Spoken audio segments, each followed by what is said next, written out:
Hello everyone, welcome to the channel. So dear students, आज का ये वीडियो आप लोगों के लिए बहुत ही ज़्यादा इंपॉर्टेंट होगा। यहाँ पे अगर आप वीडियो वॉच कर रहे हो तो आई एम गारंटिंग यू कि आपका जो 20 मार्क्स है ऑब्जेक्टिव सेशन में वो पक्का से क्लियर हो जाएगा। सिर्फ आप लोगों से रिक्वेस्ट यही रहेगी कि आप लोग वीडियो को ध्यान से देखना, और अगर वीडियो आपको पसंद आए तो प्लीज़ आप लोग चैनल को ज़रूर सब्सक्राइब करना एंड वीडियो को लाइक करना मत भूलना। ओके, सो ये है हमारा book keeping and accountancy 12th HSC का बुक का PDF। ठीक है, यहाँ पे मैं आपको बताने वाली हूँ कि आपके कौन से चैप्टर्स आपके ऑब्जेक्टिव के लिए बहुत ज़्यादा इम्पॉर्टेंट है। ओके, ये सारी चीज़ें मैं आपको यहाँ पर बताऊँगी।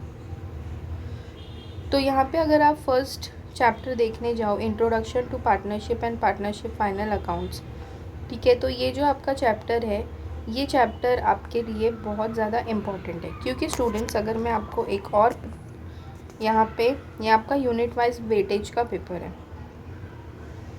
अगर मैं आपको ये दिखाऊँ यहाँ पे, तो आपका जो पहला चैप्टर है introduction to partnership and partnership final accounts, ये इसका जो सम आएगा आपको वो 12 मार्क्स का रहेगा और 4 मार्क्स का आपको ऑब्जेक्टिव क्वेश्चन आने वाला है। ओके, तो इसीलिए यहाँ पे जो इस चैप्टर के ऑब्जेक्टिव क्वेश्चन के जो मार्क्स हैं वो भी बहुत ज़्यादा बढ़ जाते हैं। तो आप प्लीज़ ये चैप्टर बिल्कुल भी ऑब्जेक्टिव के लिए स्किप मत करना, गलती से भी नहीं होना चाहिए।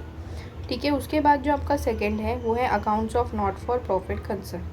ओके, तो यहाँ पे आपका जो सम है वो 12 मार्क्स के लिए आएगा, और जो आपको ऑब्जेक्टिव क्वेश्चंस होते हैं, ऑब्जेक्टिव क्वेश्चंस जो है वो आपको 4 मार्क्स के लिए पूछे जाएंगे। ओके, तो यहाँ पे भी आपको ध्यान देना है स्टूडेंट्स कि आप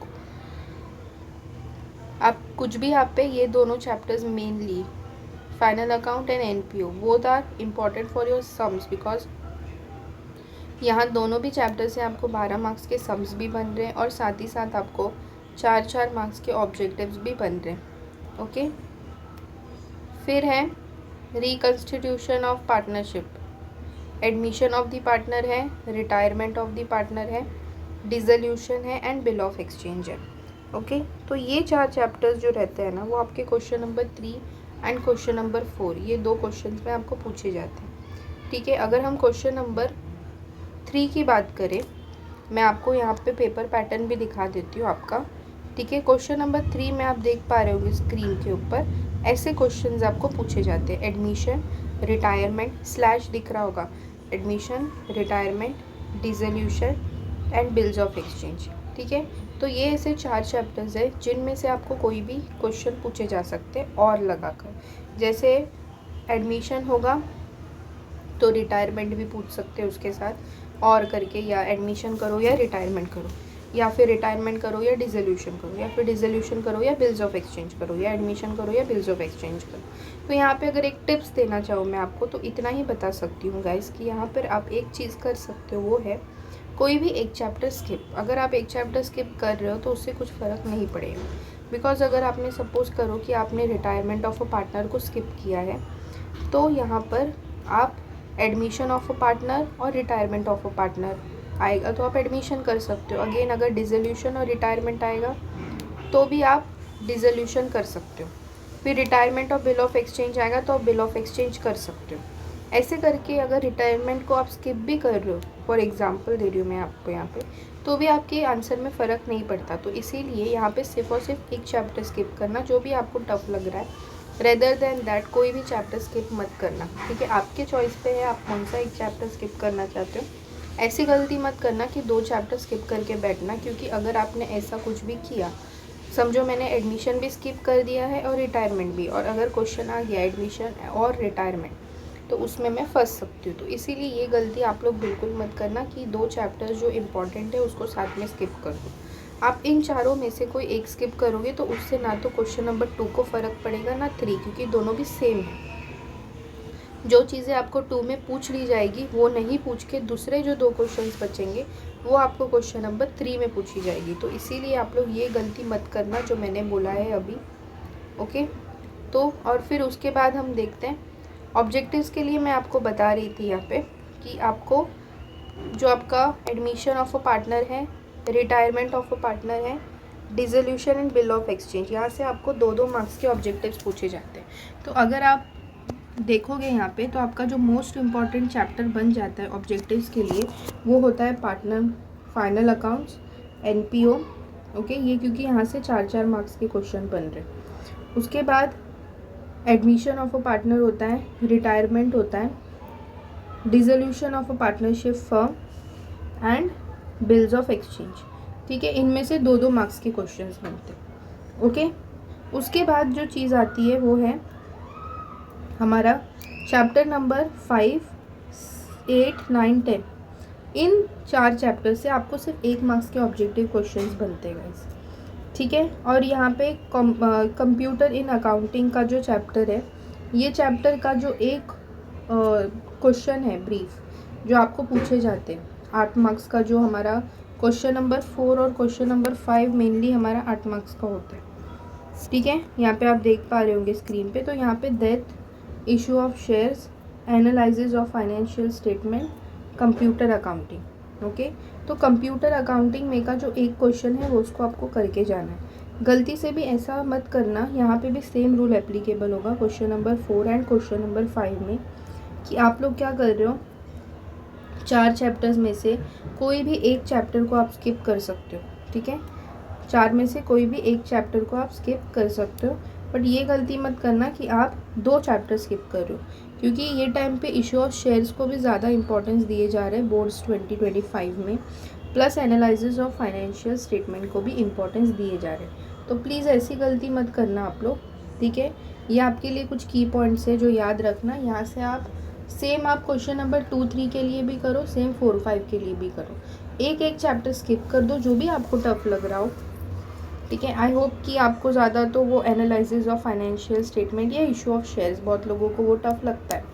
तो अगर आप नहीं कंफर्टेबल हो पा रहे हो उसमें तो आप कोई एक ही स्किप करो गाइस, वरना ऐसा ना हो जाए कि जो 2 स्किप किया है वही 2 ऑप्शन में निकल जाए। इसीलिए सेफ प्ले करो। ठीक है, बिल्कुल भी रिस्क मत लो पेपर में कि आपको कोई भी टाइप ऑफ रिस्क आ जाए। तो ये सारी चीज़ें बहुत इंपॉर्टेंट होती है जो हमें ध्यान में रखनी पड़ती है। ठीक है, 8-8 मार्क्स के लिए क्वेश्चन आता है, और कंप्यूटर अकाउंटिंग का जो प्रीवियस ईयर क्वेश्चन पेपर है वो आपको हमारे वेबसाइट पे मिलेगा। और इकोनॉमिक्स के लिए भी गाइज मैं आपको एक चीज़ बता देना चाहती हूँ कि इकोनॉमिक्स का भी मैं अगर आपको बताऊँ तो वहाँ पे मैंने सारे इंपॉर्टेंट क्वेश्चंस का जो हमारा पीडीएफ होता है ना, वो मैंने अपने वेबसाइट पे ऑलरेडी अपलोड कर दिया है कल के ही दिन। तो आप लोग ज़रूर जाइए वेबसाइट पे, डिस्क्रिप्शन में आपको वेबसाइट का लिंक मिल जाएगा, ज़रूर विज़िट कीजिए। मुझे अपना फीडबैक ज़रूर देना कि आपको कैसा लगा, सारी चीज़ें समझ में आई या नहीं आई। आप जस्ट वहाँ पे विज़िट करोगे ना, लिंक पे क्लिक करना, नोट्स पे जाओगे, आपको सारे इंपॉर्टेंट क्वेश्चंस मिलेंगे प्लस पीवाईक्यू मिलेंगे।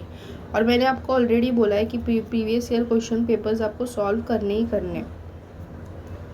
ठीक है, तो ये गलती बिल्कुल भी मत करना कि आप ये सारी चीज़ें स्किप कर दो। ठीक है, तो ज़रूर वेबसाइट पे विज़िट करो, पीवाईक्यू सॉल्व करो। ओके, इम्पॉर्टेंट क्वेश्चंस देखो इकोनॉमिक्स के, मैंने सारे क्वेश्चन वाइज इम्पॉर्टेंट चैप्टर्स डाले हुए, कौन से चैप्टर्स से आता है, तो प्लीज़ वो ज़रूर विज़िट करना और बताना मुझे कि आपको अगर कोई भी डाउट्स वगैरह आते हैं या कुछ अच्छा फीडबैक रहेगा तो ज़रूर देना मुझे। ओके, तो यहाँ पे हम बात कर रहे थे हमारे चैप्टर्स के बारे में। तो मैंने आपको ऑलरेडी बताया कि आपका जो फाइनल अकाउंट में से जो फाइनल अकाउंट जो आपका चैप्टर है वो आपके लिए बहुत ही ज़्यादा इम्पॉर्टेंट होने वाला है।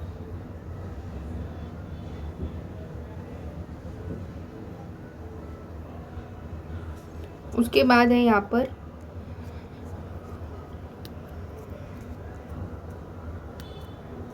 फाइनल अकाउंट के बाद जो एनपीओ है, एनपीओ भी आपके लिए गाइस बहुत इंपॉर्टेंट होगा। मैंने ऑलरेडी आपको बताया कि दोनों में से आपको 4-4 मार्क्स के वेटेज के क्वेश्चन पूछे जाने वाले हैं। तो बिल्कुल भी इसको स्किप मत करना, गलती से भी आप स्किप मत करना, बिकॉज अगर आपने स्किप कर भी दिया ना तो ये आपके लिए बहुत ज़्यादा लॉस हो जाएगा।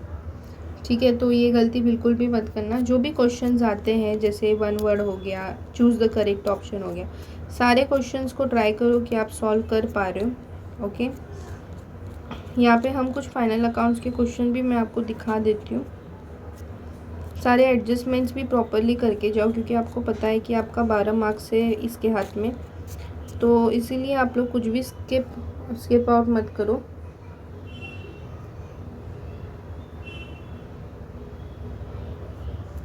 यहाँ पर select the most appropriate alternatives from the following and rewrite the sentence. तो ये सारी चीज़ें आपको स्किप नहीं करनी है।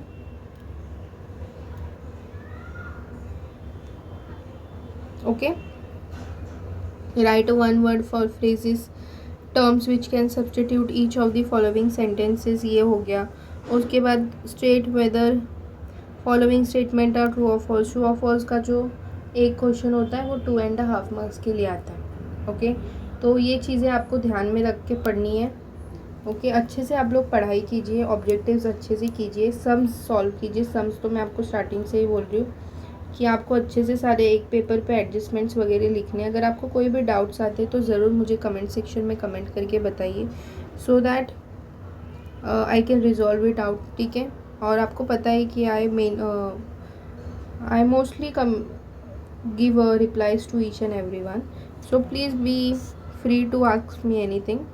ओके, यहाँ पे आप सम्स वगैरह जो भी आपको एक्सरसाइज में दिख रहे हैं वो करना। PYQ तो ज़रूर सॉल्व करना, क्योंकि गाइज मोस्टली ऐसा होता है कि वो रिपीट्स होते हैं, जस्ट नाम चेंज कर देते हैं, अमाउंट्स चेंज कर देते हैं, बट PYQs रिपीट होते हैं। तो इसीलिए आप लोग PYQ स्किप मत करना। ठीक है, ये सारी कुछ इंपॉर्टेंट चीज़ें जो आपको ध्यान में रखनी है पेपर सॉल्व करने से पहले। ओके, आई होप कि आपका प्रिपरेशन अच्छा चल रहा होगा। वेबसाइट का लिंक मैं डिस्क्रिप्शन में डालती हूँ, ज़रूर विजिट कीजिए, PYQ सॉल्व कीजिए जाके। वेबसाइट पे आपको सारी चीज़ें मिल जाएंगी डियर स्टूडेंट्स। और साथ ही साथ ये भी बताना चाहती हूँ आपको कि वहाँ पे मैंने इकोनॉमिक्स का मोस्ट इंपॉर्टेंट क्वेश्चंस का PDF डाला है, तो ज़रूर देखिए आप लोग। So thank you so much for watching the video and wish you all the very best for your preparations and all your exams. Thank you.